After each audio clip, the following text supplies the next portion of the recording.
Hi! Good afternoon. Kakain na tayo ng lunch natin, guys. Ito, guys, oh. Isang malaking salad na naman. Hindi ako nagsalad last week.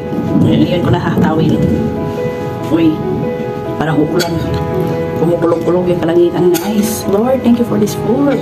You bless this, oh Lord Jesus Christ. Amen. Ay, gulay kasi hindi ako kahapon hindi ako nag-rice, nag-noodles lang. Day off ng noodles. Dinner. Ito na yung lunch natin. Kamatis. Pipino.